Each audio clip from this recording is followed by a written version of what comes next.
give you some background on the master plan. This is our second public informational meeting, and we are getting close to wrapping up the master plan, so we wanted to share with you where we are in the master plan, some of the recommendations that we are making to the CAA and to the FAA, and just get your feedback, your insight, your input, if you will, on those recommendations on the master plan. So the agenda for tonight's meeting is just basically, like I said, to give you an overview of the master planning process, talk about the airport facility itself. We developed forecasts of aviation demand over the 20-year planning horizon for the master plan. Gives us an idea of what type of facilities, what size facilities we need to accommodate projected activity.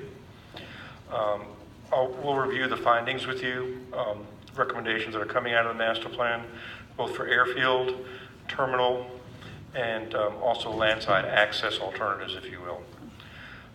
We also will discuss the next steps as we're winding down the process. There are some steps we need to go through. And then we're going to open it up for question and answer. We've got some boards over here on the side and would like to just talk with you one-on-one, answer your questions in a more informal type of way.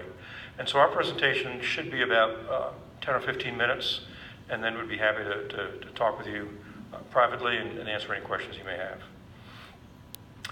I don't know if you've been on the CAA website, but there is a page there for the master plan. It provides a study overview. There's information on the various meetings we've had. There's documentation, the working papers that we have developed as part of the master planning process are there. The most recent one, working paper number 4, has recently been posted. So all the information that has been generated as a part of the master planning program here at Bradley is posted on the website, is there for your review. There's also the means for you to ask questions, to provide comments. And in addition to tonight, where you signed in, there's also comment sheets. We'd be more than happy to take any comments, questions that you have via that means. So what is an airport master plan?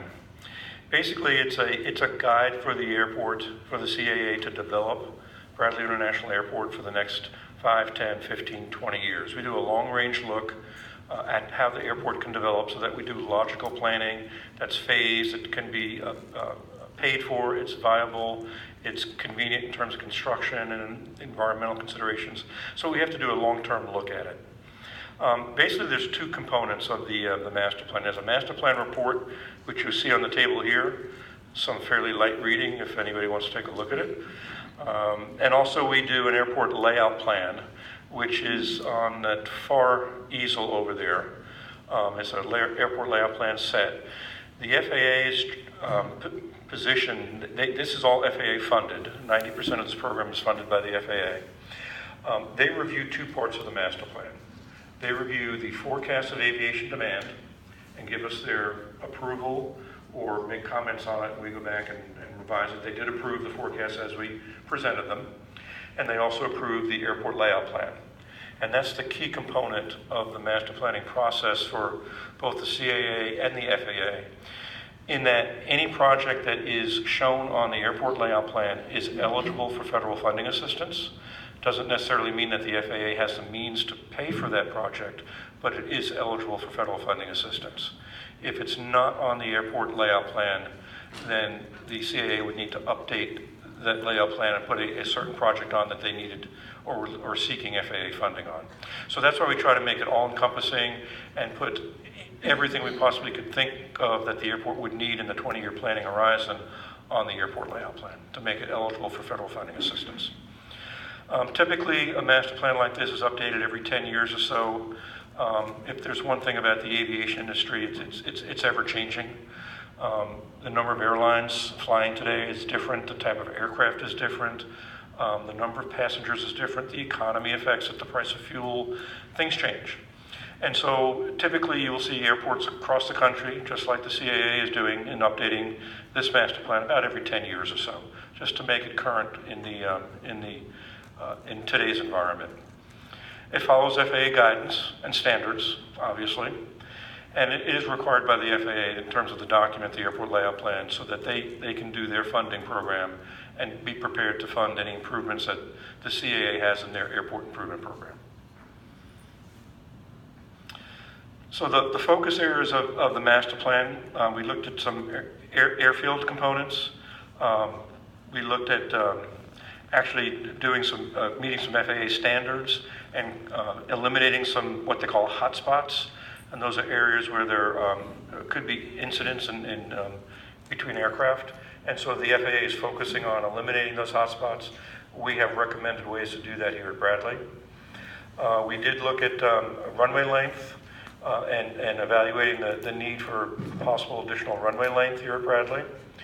And we also have looked at the disposition or what to do with the short general aviation runway, the north-south runway, that is basically not used very much by general aviation users. And we took a look at, is that still needed for aircraft operations here at Bradley?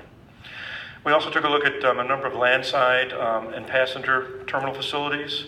The Ground Transportation Center, which is currently under construction, was a key component that we looked at in terms of additional parking, additional rental car facilities, and then what can we do once that facility is complete with regard to parking and the use of the rental car facilities over on Chopester Road.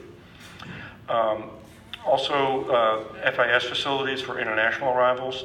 Where could they be best located in a more convenient location to accommodate travelers that are coming in internationally and need to be processed by Customs and Border Protection?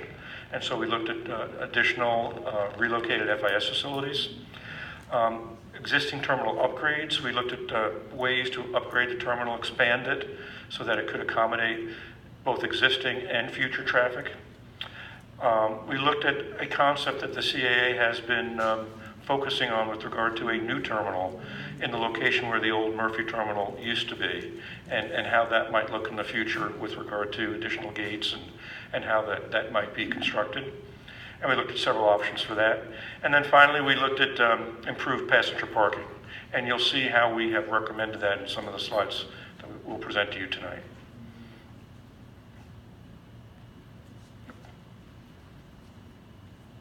So the master planning process itself, this is the program we have gone through over the last 18 to 20 months. And you can see that we're pretty much at the end of the planning process. We're finalizing the capital improvement program. We're finalizing the financial plan, and we're finalizing the airport layout plan. All that will be done within the next 4 weeks, submitted to the CAA for board approval, and then ultimately to the FAA for their approval. So we're wrapping the process up now, but we're still in the draft phase and are still certainly open to any question, comments, input that you may have. With regard to existing facilities at the airport, Bradley is the second busiest airport in New England, behind Logan, of course. All major airlines serve Bradley, in addition to some low-cost carriers, Allegiant and Spirit. And all the cargo airlines are here. FedEx, UPS, and DHL even has a facility here. The airport covers about 2,500 acres. You have two military units here, the Army and Air National Guard. And also on the airport is the New England Air Museum, which if you haven't been over there, it's a pretty interesting facility with a lot of artifacts there. Key terminal facilities: existing Terminal A, which is the building that is currently processing passengers. The parking garage right across the street, the multi-level parking garage is there. It will be being expanded with the Ground Transportation Center. There is surface parking, as you well know. All around the airport, there's some off-parking vendors and some surface parking lots that are run by the CAA. The aircraft apron and parking gates, as you well know, and then the Sheraton Hotel on airport property. So we looked at the airport's service area, and this is basically where Bradley attracts the majority of the passengers that fly in and out of your airport. The service area is determined by drive time, socioeconomic factors, and just competition from other airports in the region, whether it be Logan or the New York City airports. And so we look at that, and you can see up here the drive times, and the yellow area is basically the catchment area for Bradley International Airport. And so that's where we focus in terms of what is the market, what is the population within that market, what's the per capita income, just the socioeconomic characteristics of that market area called the catchment area. And so then we did a forecast of activity or aviation demand based on that catchment area. And basically a forecast is a 20-year look into the future in terms of determining passenger activity, aircraft operational activity, based aircraft, just to give us an idea of what facilities are needed on the airport within that 20-year planning horizon. It incorporates, as I'd mentioned, socioeconomic conditions, airline industry trends. One of the master plan elements, as I mentioned earlier, that is approved by the FAA is the forecast, so that is a key component. And the forecast is, as I said, it's used to influence facility improvements, financial planning, also provides a basis for determining the type and size and timing of development, how we prioritize projects within the planning program itself, and it's used to support funding through the FAA and through the state funding sources. And so there's a lot of ways that we use the forecast, and that's why it's an important foundation for the planning process. There have been recently some new service announcements. You've got some really good air service here at Bradley. Some new service has been initiated to the West Coast, San Francisco and Los Angeles. Service with Spirit to Fort Lauderdale, Orlando, Myrtle Beach. Aer Lingus is now operating here. American has increased their service, and United has increased their service to Denver, and you have a new airline called OneJet operating here. And so the CAA continues to look for opportunities to enhance the air service opportunities and air service connections here at Bradley, and they've been very successful in the recent past, and we expect them to be certainly in the future. So the Bradley catchment area, there is what we call leakage to other airports, and that's basically the loss of passenger enplanements to, as I said, Boston Logan, the New York City airports that certainly do attract passengers from Bradley and from the Hartford, Springfield area. But we see that leakage area is actually reducing over time as the new services coming in and airfares are getting better and facilities are improved. Primary destinations that people are going to those other airports are West Coast destinations.